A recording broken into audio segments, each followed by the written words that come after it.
Hello and welcome to a very epic comic review where we are going to review Skybound's Transformers Run Volume 1, 2, 3, and 4. This is all of Daniel Warren Johnson's series. I do have Volume 5 as well, but this is a different writer, so we're going to save this for next one. I just want to cover Daniel's run as a whole. And really, I don't think there's any way else to review this series but as a whole, because this series does not stop. Like, from beginning to end, it is all like one rush storyline. You really don't get the entirety of like the entire thought of what the writer is trying to do until the very end. So we're just going to attempt to review this all in one big go. I have my little post-its here. We're just going to do the main plot points. There will be spoilers. If you are looking for a review without spoilers, I'm just going to really quick right here at the beginning. Highly recommend this series. It is a freight train from beginning to end. It is, if it were a movie, I'd call it a popcorn flick. It is just constant go, go, go, go, go. I binge read this pretty much, and I was exhausted by the end because it is just fighting tooth and nail for every little inch this entire series. Like, there really is no place to take a breath until the very end. Also, I will say that this writer knows Transformers. This writer knows G1 Transformers. He does a lot of new things in here that we haven't seen before, or at least to my knowledge. I haven't seen every Transformers thing ever. There's a lot. But he tries a lot of new things, and even though they're different, they still feel like they fit within the lore. Like, he knows the lore, and then he knows how to try new things without giving you that feeling that he doesn't know what he's doing, that he doesn't have any respect for the original IP. Like, this guy knows his stuff, this guy loves Transformers, and this guy put together a really, really cohesive story with a lot of little nuances and little things that pop up in the beginning and then like circle around at the end, and everything ties up together, which to me, that is the cornerstone of a writer that knows what they are doing. I would give this story like a 9.8 out of 10. Like, it's almost perfect. There's a few things in here which I think didn't quite work, but I loved this. I have sold so many Transformers comics because I just wasn't into it anymore, and I thought a lot of them were just like okay, but I didn't know if I'd ever read them again. This series, I don't think I'm ever going to get rid of. I think I'm going to read it again. I think I'm always going to enjoy it. Okay, so now that's over with, we are going to speed run this series. So the comic pretty much starts immediately in the arc where Carly and Spike actually find the arc, and we got Cybertronians already coming back to life, and Skyfire, they call him Jetfire, but I'm always going to call him Skyfire. Skyfire is the first one to wake up, and then he wakes up Starscream. I believe because Skyfire wasn't actually part of, just like in the original cartoon, Skyfire wasn't part of the war. So I think he actually found this arc later, and then he revives Starscream because Starscream's his friend. And Starscream immediately shoots Bumblebee in the face. And this is something brand new because Bumblebee is usually all over every series, and he is not in this so far. Like, he only gets shot in the face, so I don't think he necessarily died. But we don't really, the only time we ever see him mentioned again is because he is out of action and possibly dead, but the spark is in here and he got shot in the face. There's a lot of instances in here where Cybertronians are out of commission, but you really just don't know if they're dead or not. Like, sometimes you think they're dead and then sometimes they get put back together, so there's a lot of that. So I, like, anytime they act like one of them's dead, I'm like, okay, we'll see. Yeah, but this story actually speed runs a lot of episodes that are in the G1 cartoon, which is, you know, the Skyfire Starscream thing, and then Optimus Prime gets revived next, so then we've got a big old fight in the arc. Like, it's pretty much this melee of Autobots and Decepticons are getting revived at random, so there is just fighting, and then somebody gets put back together, and like somebody gets put back together, and there's more fighting, so we're just right off the bat, just fight. and it's just tooth and nail because pretty much they're both trying to kill each other and trying to put bodies in front of Teletran to put them back together to join the fight. And it is eventually the Autobots that get chased out of the Ark. It is eventually that the Autobots get chased out of the Ark and the Decepticons take over the Ark. So the Autobots, and they run off with Spike and Carly.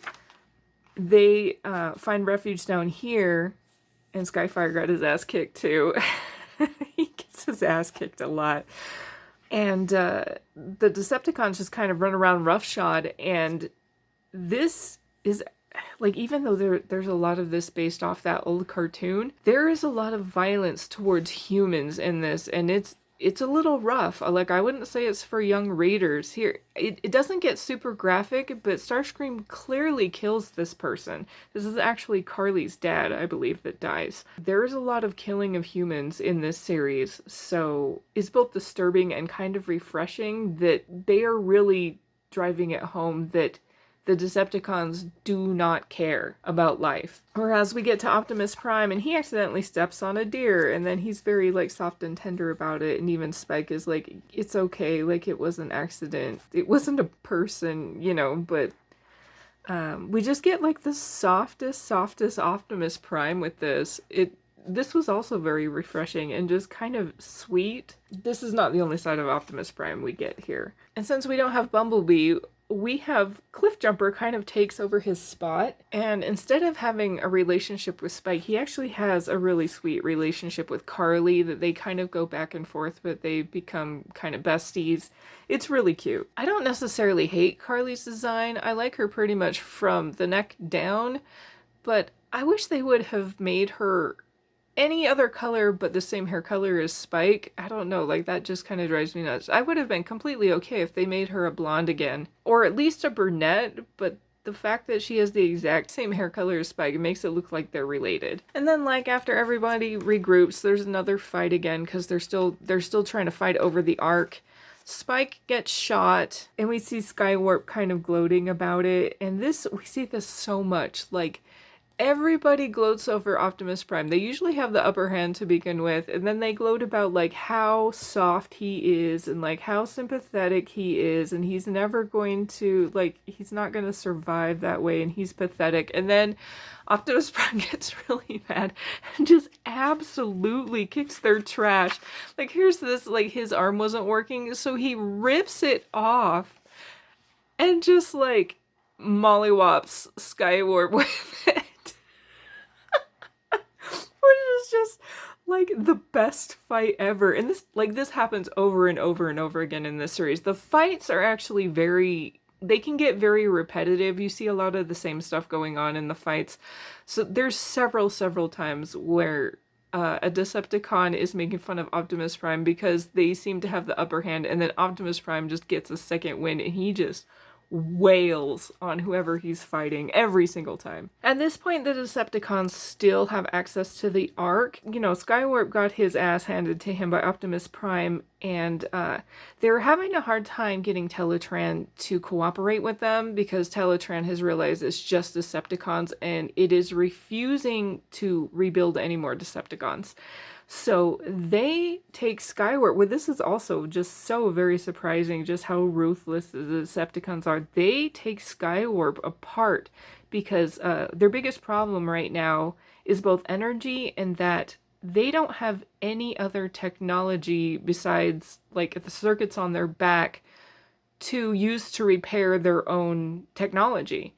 So Teletran is kind of damaged and is not going to work with them, so they're using pieces of Skywarp to get control of Teletran, which I thought was a really cool idea and also just very brutal. The Autobots have fled over to this, like, power station thing where this is Sparkplug. They just call him Sparky, but we know who it is. This is Spike's dad. This is where he works. And they're like, we need energy. And he's like, oh, cool, I know where you can get some. So they've been going here to get energy, and they're kind of repairing the slow way, but they are getting Autobots repaired. But the Decepticons, of course, are now repairing faster, so they come back and they have Devastator. This is what I mean, like, the action just does not stop. The Autobots are constantly on the run. They are constantly fighting, retreating, and the Decepticons are just at their heels constantly. They have no time to rest. They have no time to repair. Here comes Devastator, and they managed to get away again, but they're hurting. They're hurt. I think they managed to get like RC and Jazz and maybe one or two others repaired. I think Wheeljack also got repaired. Optimus Prime got, you know, he fought, but he also at some point, if you notice this arm, this is actually Megatron's arm because, you know, he lost his. They put Megatron's arm on him for now while he's getting repaired. They're trying to get him to like use the Matrix. There's several times in this thing where he's like, I should use the Matrix, and I think it's mostly Ratchet is like, no, stop trying to use the Matrix, that's all we have left.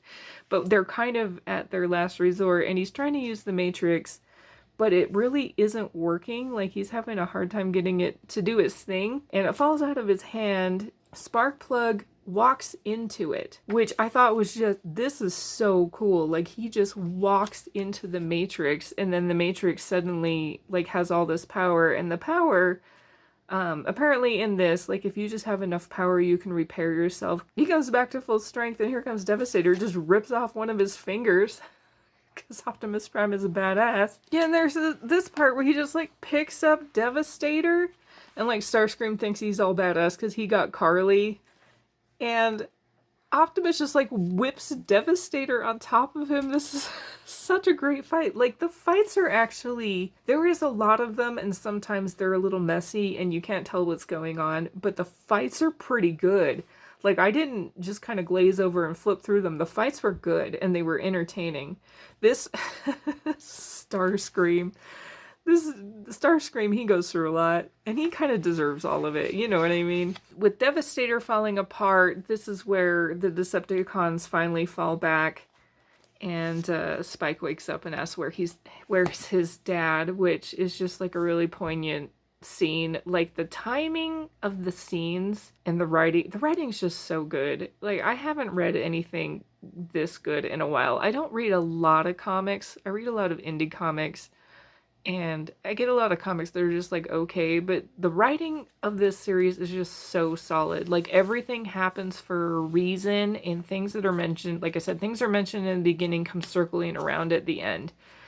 So that's volume 1. We're going right into volume 2 because the story's still going. Like, the Autobots don't have control of Teletran 1. They still are damaged. The Decepticons are damaged. You know, like the whole thing. So we then get more Autobots back here on Cybertron, where we get to see Elita 1. We get to see her super early. Like, this is when I really poked my head up, where I was like, oh, like, anytime any of the female Autobots from G1 pop in, I'm like, oh, what's going on? Like, what are you guys doing?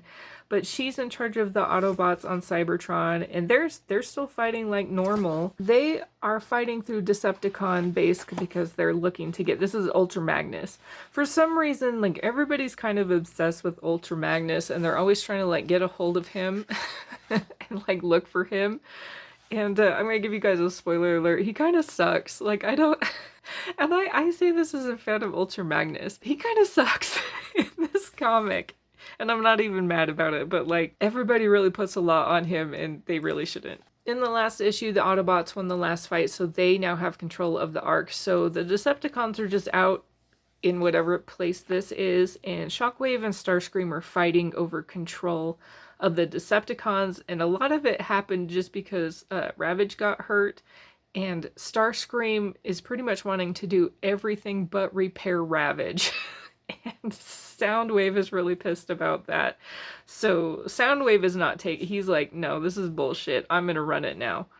So he actually beats Starscream and tosses him over a cliff. So now Soundwave is in charge of the Decepticons.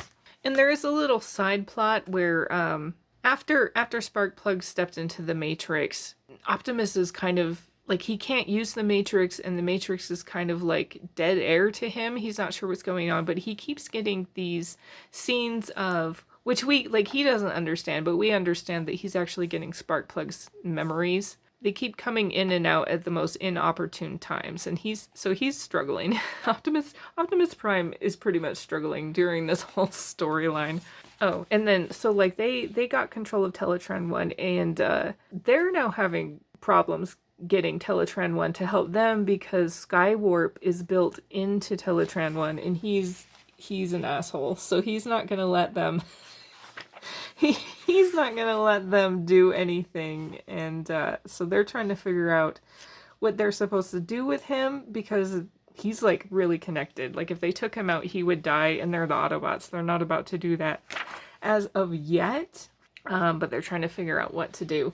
Which, like, I don't think we've seen this in a Transformers story before, and it's interesting and also kind of funny, and I'm really supportive of this plot line. There's so many things, like I said, that happen in here that you're like, I mean, that's interesting, but why did they do that? There's a reason. There's a reason this happened, and we'll get to it. Okay, and eventually, so like Spike got shot, but he's out of the hospital. He's in a wheelchair, wandering around, but eventually the Decepticons get a portal open to Cybertron, and Shockwave comes out, and so Ratchet gets shot, and the Autobots are retreating. And this also happens a lot, where like somebody gets shot and Optimus Prime is like, no, but everybody's like, we have to go. This happens multiple times, and sometimes they give a shit when someone dies, and sometimes they don't. They just leave. There's a lot of Autobots leaving other Autobots behind, and Optimus Prime is like, no, we can't, and everybody's like, shut up, Optimus, we have to go. And there is a slight smaller plot with Astro Train, who they find eventually, and Astro Train is actually really pissed at Megatron. But since Megatron's not around, we don't really know what happened to Megatron. Every time, like when Starscream was in charge, anytime somebody was like, well, we need to find Megatron, he would like kick their ass. Like he did not want to even acknowledge that Megatron existed. But we find out that like Astro Train hates Megatron for some reason, and he's super glad that Megatron's not there, so he's gonna help them, because he was like a prisoner or something. Because he was mad at Megatron, and Astro Train kidnapped Spike for whatever reason. He just thought he should. And then we find out that Beachcomber actually was on the Ark, and he fell out during the fight and just kind of landed on the moon. And this was a really cool scene, I thought, where he's just, all this time, he's just been like living on the moon watching the Earth, and is just absolutely enamored with it. And then when somebody came to Earth, or came to visit the moon, he's like, oh, there's people down there. So he's like, I'm going to go down there too. And he just found out like how great Earth is, and he found the Ark, and he's like, oh, but if I revive these, everybody, then they're going to destroy the Earth. So I'm just going to let them sleep. And the thing is with the Ark, and I guess it's good from a writing standpoint, but legit, like, you have no idea who was on the Ark. Every time they revive somebody, you have, like, no notice. They're just like, oh, good to have you here, so-and-so. And you're like, oh, they were on the Ark too? So, with both the Autobots and the Decepticons, you just don't know who's going to pop up next when they start repairing. Which, like I said, it might be good from a writing standpoint, because any character that you want or need for the story, you can just be like, oh yeah, they were on the Ark and we just repaired them. So there is that, but it is a little irritating, because you're like, I don't know who I should be, if I should be waiting for a specific character, or like, you know, it feels like it's a very blind part of the story where you just don't know. But like I said, from a writing standpoint, you're leaving yourself a lot of space to pull out any character that you may need for your story, which is a smart thing. Okay, so Beachcomber showed up, and he saved Spike, and he trapped Astro Train. He like tied him up really good, actually. I don't know how Beachcomber managed to do that, but he's apparently really good at capturing Decepticons.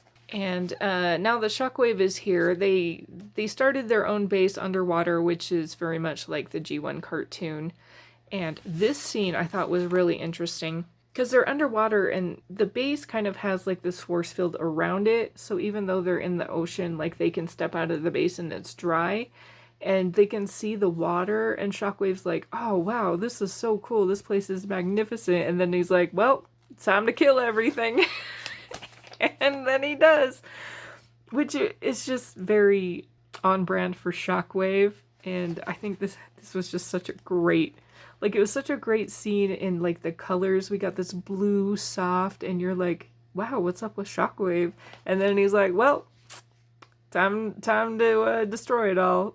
Just, another day in Shockwave's world. Here we go, like with the Shockwave there, they're able to update their portal and they're actually bringing Cybertron to Earth, which also happened in the G1 cartoon. So like I said, they are speed running a lot of points from the old G1 cartoon.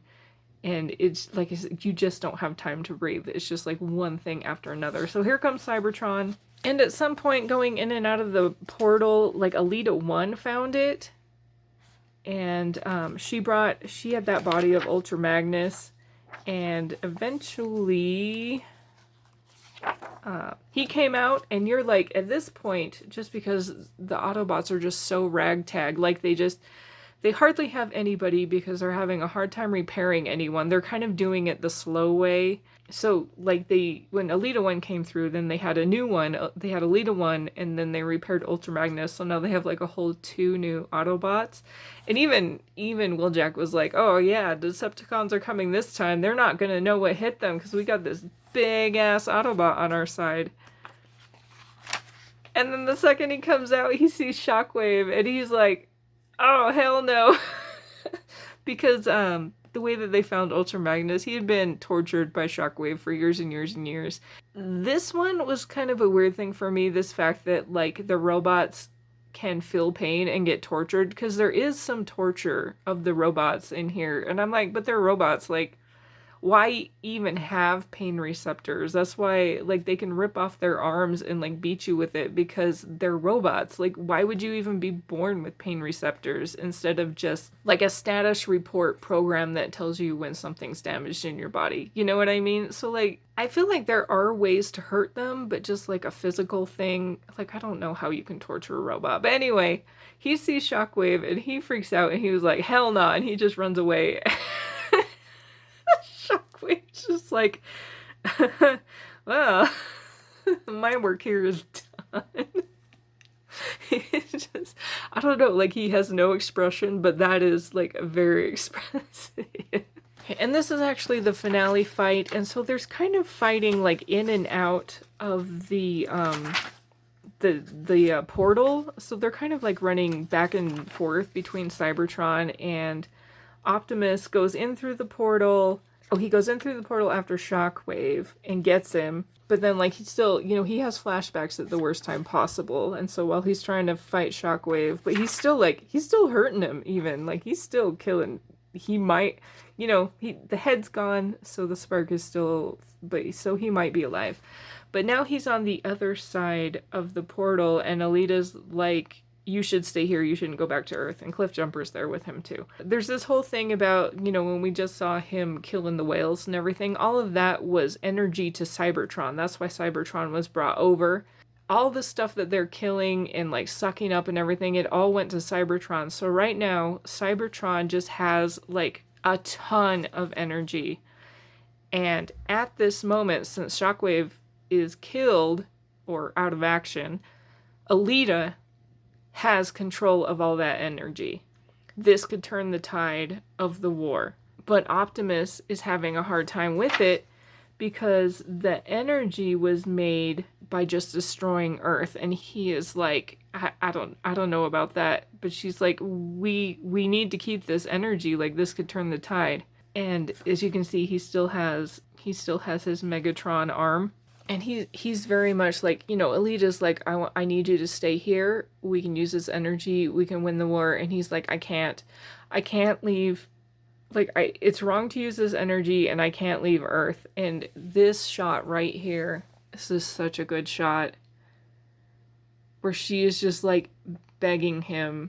And part of it, like, you can see him struggling. Like, there is a little subplot where the arm is kind of influencing him. Possibly some of this decision isn't even him. He destroys the energy, and the explosion sends him. It sends a little piece of Cybertron and him back down to Earth. And Beachcomber comes up with his little surfboard and kind of catches him. And so that's where we are at Volume 2. Alita's back. Alita's back on Cybertron. Cliffjumper is now on Cybertron, and then Optimus Prime made it back to Earth with like a big, just like a cut of Cybertron. That's where we are at the end of Volume 2. All right, here we are at issue 3, which has, believe it or not, even more fighting than the other two. This one probably has the most fighting in it, but still has some really good stuff. We finally get to see Megatron, and he's been revived wherever he landed. He fell off the Ark at some point. And there's these like underground people that he runs into, and I think they're related to one of the other IP that Skybound owns. There's like a whole Energon universe or whatever. The only one I am familiar with is, and only slightly, is the G.I. Joe. I'm not sure exactly what these are, but I'm pretty sure they're related to just some other IP that kind of crosses in. They're all part of the same world.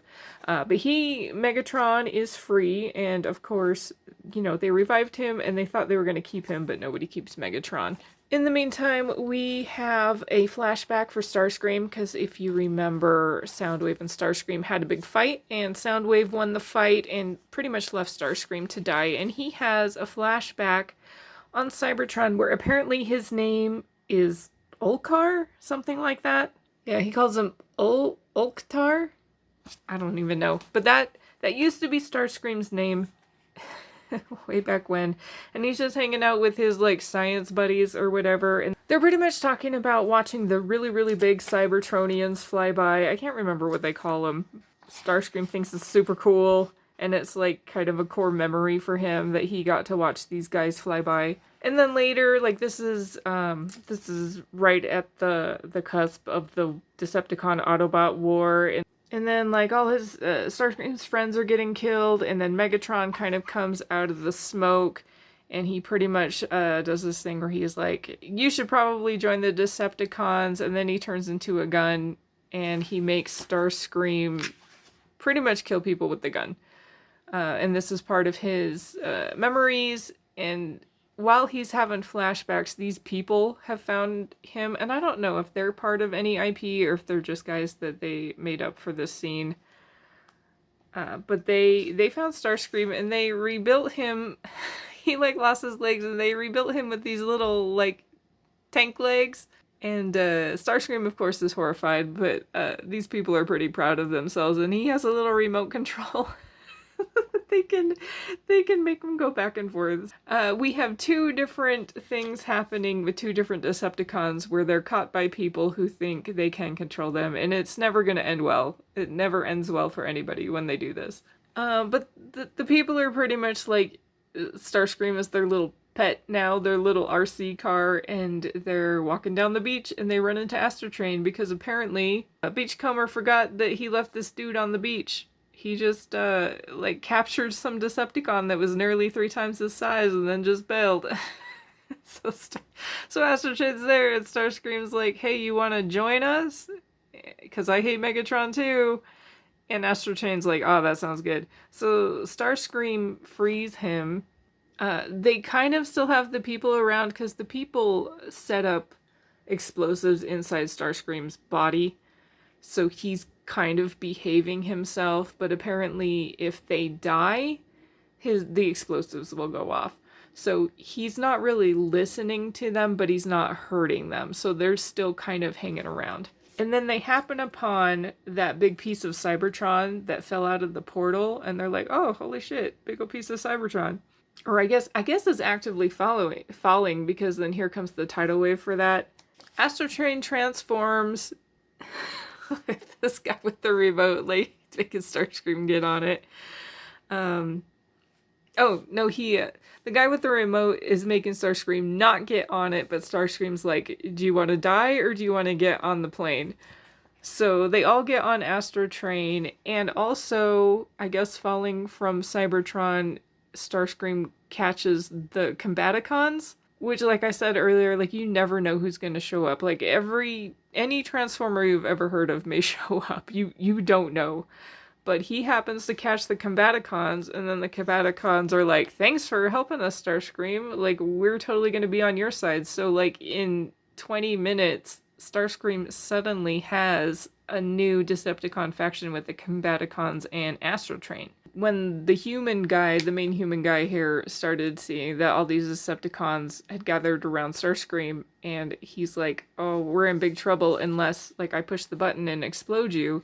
But it turns out that these other guys took out the explosives because Starscream said that he would let them go home if they did. But then, of course, as soon as he's free, he starts killing everybody. And then the very last guy that's left, this artist guy, and he had been drawing Starscream while he was unconscious and they were working on him. Starscream's like, I let you live so that you can draw my magnificence. So this guy is there, but he also, there are a few instances in this story where, like, something just doesn't go anywhere, and I don't think Sketchy Man is ever really mentioned again, but he just is around to draw Starscream. And here, Beachcomber and Carly and Spike, RC, they're gonna go find Ultra Magnus because RC also is kind of obsessed with Ultra Magnus and Beachcomber doesn't want to fight. And Optimus Prime is like, we totally need help, but I guess if you guys want to go. So they go to find Ultra Magnus, who of course bailed when he saw Shockwave, so he's in the wind.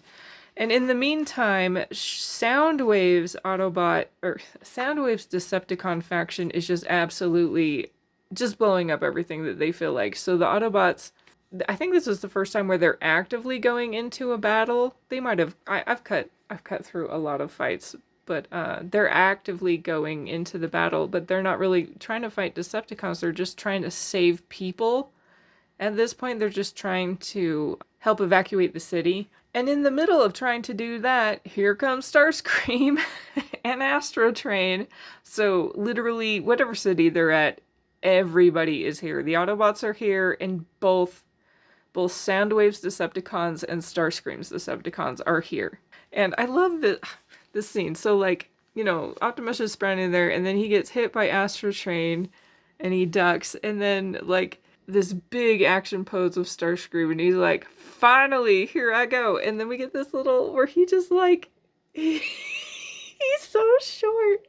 He's like, we meet again, but he just kind of, like, wheels past Optimus, and Optimus is like, what the hell? It's like, no matter how dramatic Transformers is, like, Starscream's life is a comedy inside an action flick. It really is. But this is pretty much the main action of this particular volume, is these two Decepticon factions run into each other, then there's just like an all-out war between them. If you remember, Soundwave has Devastator and Starscream has Bruticus. So these two combiners are now just fighting over, they're fighting in the city, they're not fighting over the city, they're just fighting. Here's Starscream down here, just like, kill, go kill. He's actually kind of having a great time right now. And then meanwhile, we've got Laserbeak, who has found Megatron. In this scene, like, they kind of like fake you out because, you know, we remember that scene about Skywarp, how they just like grabbed him and took him apart, and we kind of get that feeling here. You see Megatron's like, oh, Laserbeak, like he gets him close, and then he grabs him and starts like ripping out his wires, but he just says thank you for your temporary sacrifice. Like, and then like him and Laserbeak are still just fine. They're just connected together so that Laserbeak can be his eyes so that he can find his way back, which I thought was really neat. It was interesting to see this side of Megatron. He actually has either just a soft spot or at least compassion for Soundwave's cassettes. I think he legit has some kind of love for the Decepticons who are truly loyal to him, which is not a facet that you normally see from Megatron. And then in the meantime, while all the fighting's going on, Thundercracker knows that the Ark is empty, and so he goes, because he knows Skywarp's there, and he's trying to figure out how to help him. but Skywarp says, like, I'm stuck. If you pull me out, I'm gonna die. Thundercracker's like, okay, we gotta figure out what to do. And then there's like three storylines kind of going on at the same time. There's the big fight, and then RC and Beachcomber find Ultra Magnus, and he has built this like crazy fortress that really doesn't protect him from anything, but they're like, this man, he has lost his mind. He is a crackerjack box at this point. And in the meantime of that, we also jump back to Cybertron with Elita 1, and we've got Cliffjumper up there. And Cliffjumper has this canister that he stashed on Cybertron, and it contains the remnants of many, many sparks of his clan. Like, not enough of a spark to save any of their lives, but he kept, like, all the bits and pieces. And they're going to use that to create one more Autobot. So they just have one more soldier to help them keep going. Okay, and for the body, Carly had this fan that she painted at the beginning of the story that was like her wheels, and she used it to like hit to like throw at Decepticons several times, and this is kind of the remnants of her van that somehow made it to Cybertron. So they're using the van as the body, and they do create one more soldier out of all these bits and pieces of sparks.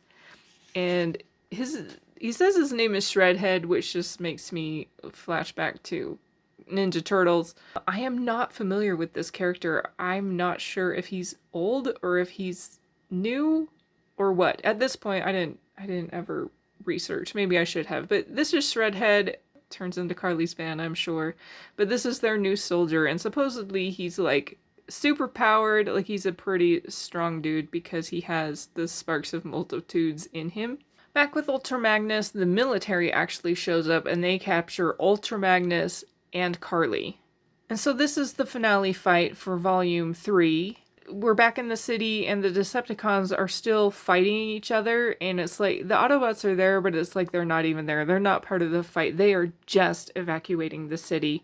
For practically this whole volume, Bruticus and Devastator have just been trying to rip each other apart, and they're just destroying this city doing it. And it's like a knockdown, drag-out fight. Like, there's no held punches, like everybody's out to kill everybody, and it's just absolute chaos. As you can see here, like they're like suplexing each other into the city. So it is just like an absolute mess.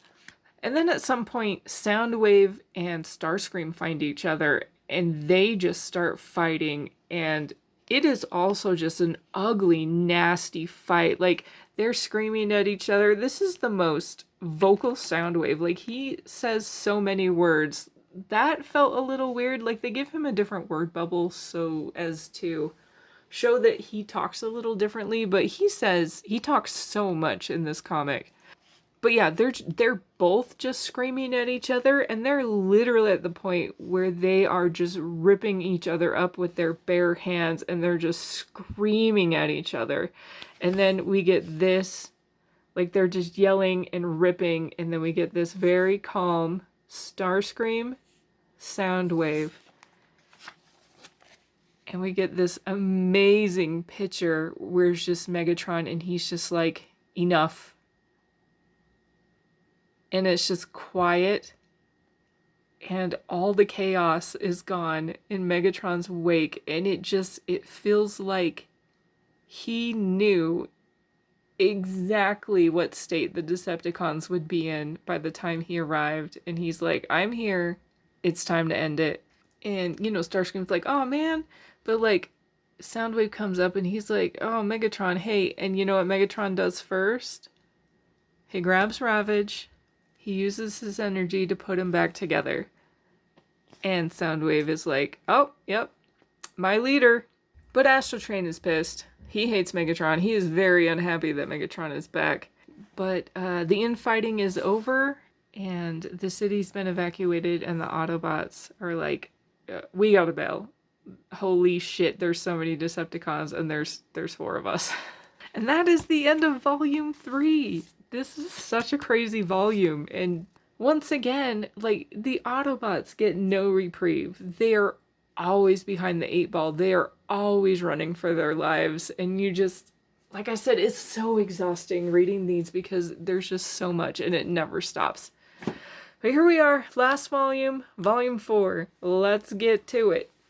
It starts off with this flashback for Megatron. These things got him, I think they're quintessons or like some sort of quintesson adjacent thing.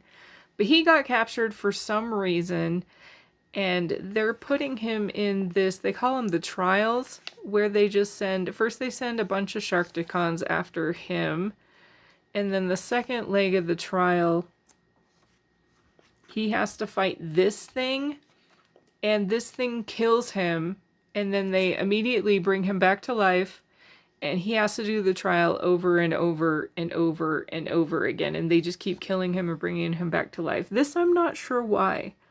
I'm not sure what's going on. Like, the end result... So the end result, after they make him do it like 500 times, and he still never really wins the trials, but after they decide he has had enough, they give him a matrix, a dark matrix, which is the power that you saw in the previous issue where he healed Ravage. That's what this is.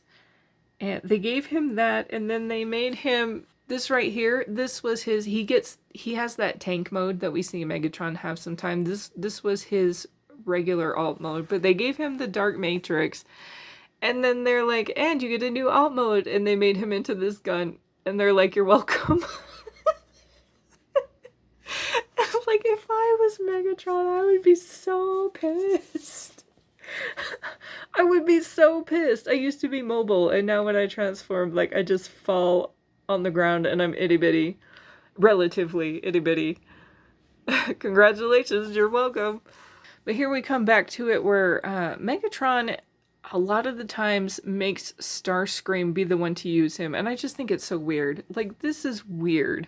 I don't know what the deal is. Like, I'm really not sure what the writer was trying to do with this. Like, giving him this weird alt mode. Supposedly the gun is like, you know, it's a very high-powered gun, but he also has that giant-ass cannon. So I don't even know what difference the gun does. But he always makes Starscream be the one to fire him. And in this case, he's making... he fights Astrotrain. And after beating Astrotrain, he then makes Starscream be the one to shoot Astrotrain. With him as the gun. It's just weird. It like almost... It almost makes me uncomfortable how, like, he's like... Starscream, you have to use me to, like, kill people. Like, he makes Starscream kill fellow Cybertronians multiple times with his gun mode, and it's weird. I would say that this is the weakest point in the story, because I just don't understand what that is, but that's a thing that happens in this story. In the meantime, the Autobots actually have some time to, like, regroup while the Decepticons are getting their shit together, and they find Skyfire. This poor Skyfire. He's actually stuck in plane mode. You just kind of feel bad for him, but he sucks so much that it's like, this is the most useful you'll ever be to us. But at the same time, they also revived the aerial bots. You're kind of relieved because, like, now they have a Gestalt team as well, but at the same time, it's the aerial bot. No, it's fine. It's fine as the aerial bots. But, like, they're like, oh, hey, Optimus, it's you. And they're, like, so happy to see him. And they're like, we'll do anything for you, Optimus. We love you. And I hate that. I hate that so much. Like, I am used to the aerial bots being absolute little shits. Like, that's what I want them to be. This is weird. This is also weird, where they're just, like, I don't know.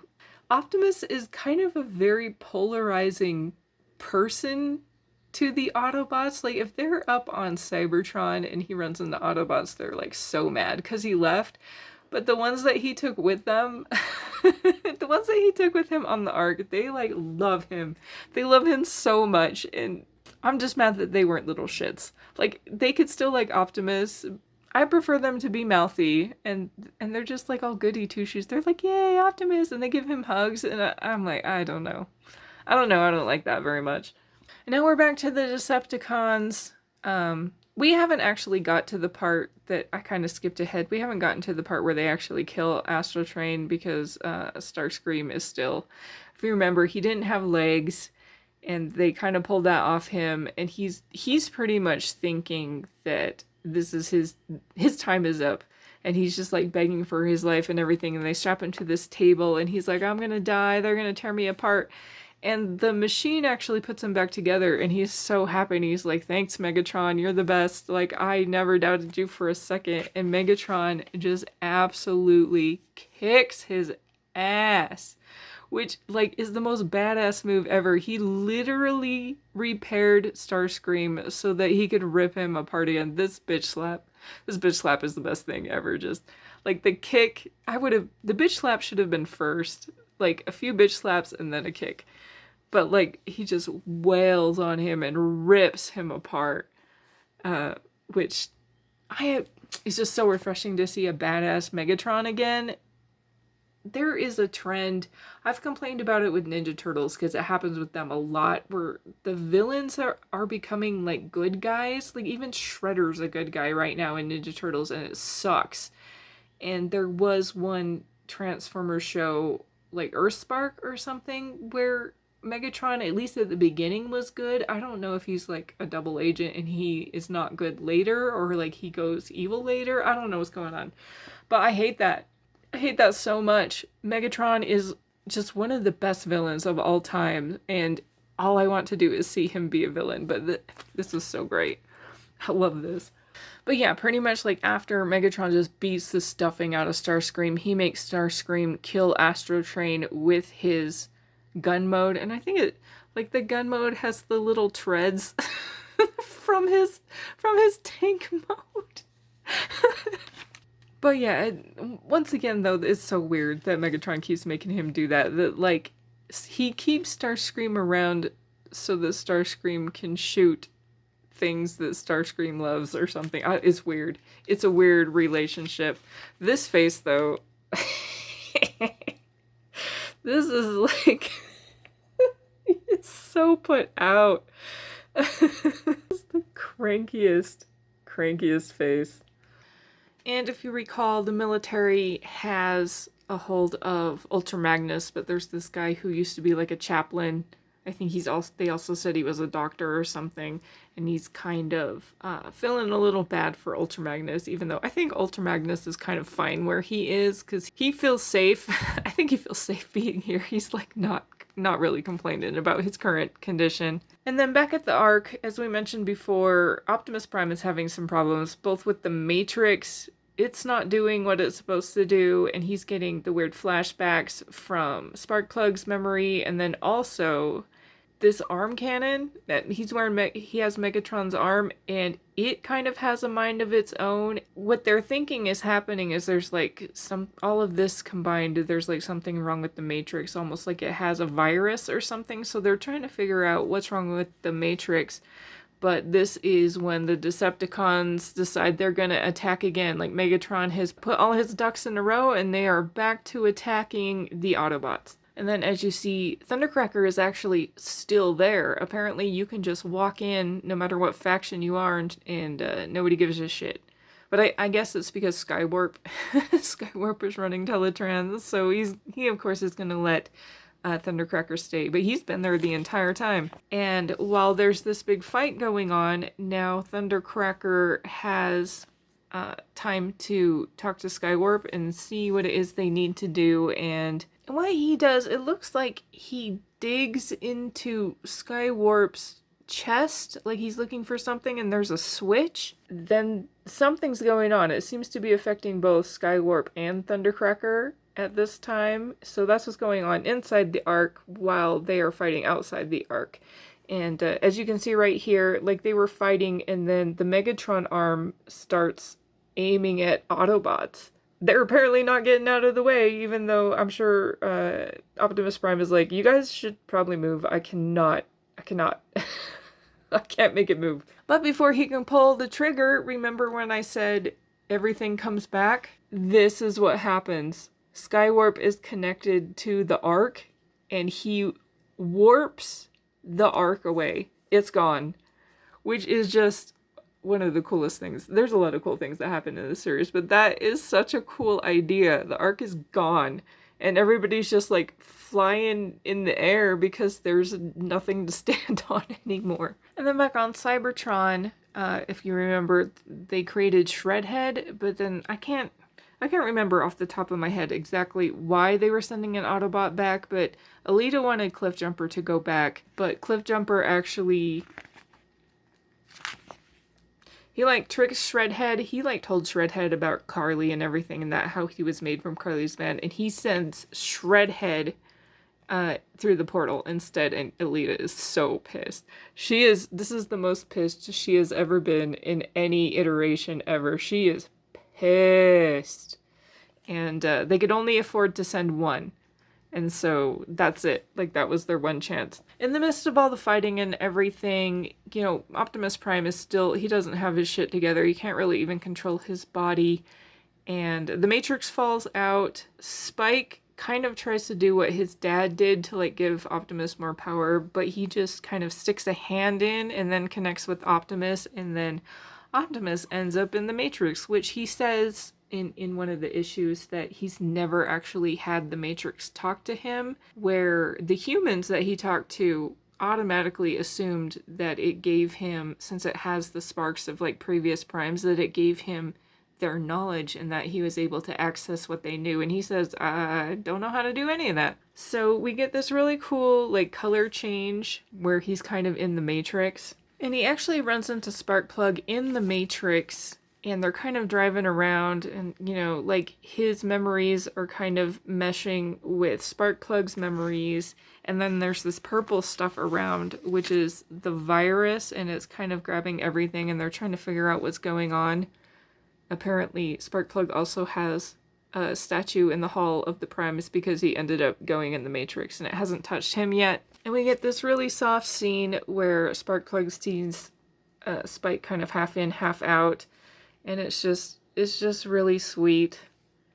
There's just a lot of brutal scenes and then just these soft scenes with heart, and it's really nice to see, actually, especially for an action series. There's this parallel between Sparkplug and Optimus Prime because they're both Sparkplug in this is very specifically stated to be a war veteran. He's lost a lot of people, and he too, like everybody, there's not a single character in this in this comic that doesn't have PTSD, but he had very bad PTSD, and he had lost another son. They're kind of the same heart, these two characters, and there's something about this understanding that kind of heals something in the Matrix, and also they did give Optimus a new arm, so he doesn't have Megatron's arm anymore, which I think helped a lot as well. And since this is the finale of this writer's whole run, they of course had to do the one shall stand, one shall fall, as Optimus and Megatron got his other arm back. They are having their like big finale battle. I do love this picture though. As you can see, this is a lot like Starscream and Soundwave's fight, where they're just like digging into each other with their hands because they're just like taking each other apart. And then of course Megatron plays dirty. He sees people around, and there was also this thing that I haven't mentioned before, but there was a lot of the Decepticons would show up and kill people, and then the Autobots would show up, and then the people would turn on the Autobots because they can't tell the difference. But by the end of this last one, because the Autobots had been evacuating that one city, a lot of the people are now recognizing the Autobots as heroes, and these were people that had actually helped the Autobots hide for a while. So they're kind of actually standing in solidarity for Optimus, but now they're in the way because Megatron's like, well, you know, look at all these people. I'm going to kill these people instead. That's Optimus's weakness. So since Optimus is now thrown off his game, the Decepticons get the upper hand, and Megatron eventually impales him on this tower, which is also just a brutal point of this fight. Like, the fights they're so good and so brutal. Oh yeah, and also that doctor guy that I mentioned, he totally let Ultra Magnus go, and Ultra Magnus showed up at the fight to help the Autobots, but like he already got his ass kicked. Like, he doesn't even even look that damaged, but he's like, well, I didn't know if I failed again. Like, he just sucks. He sucks so much. He hasn't done anything useful for anybody in this whole series. And once again, I am an Ultra Magnus fan. I really like him, but he is just the worst.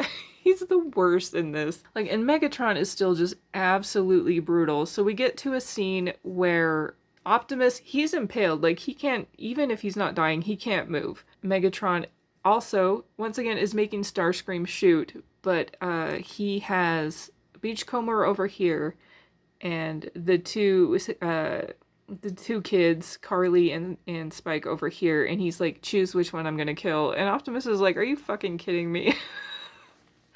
This is just the worst, you know? And here we are at the very end.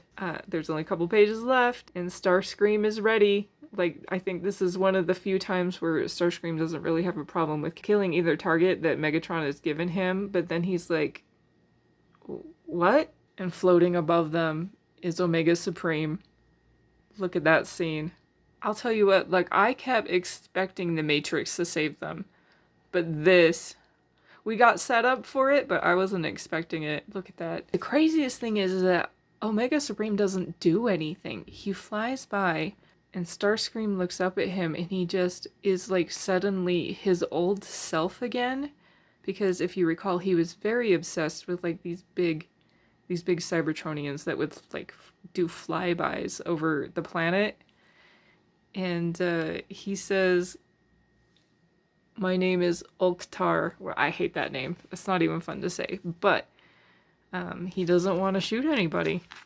And if you see here, like there was a very brief scene where Megatron said like the part of the Cybertron, there was one of the beacons for these guys in it, and I believe they've been making like kind of a building base out of it. So that's why that came by. So like once again, like everything comes for full circle. Everything happens for a reason. And since Starscream won't shoot, Megatron just shoots him himself.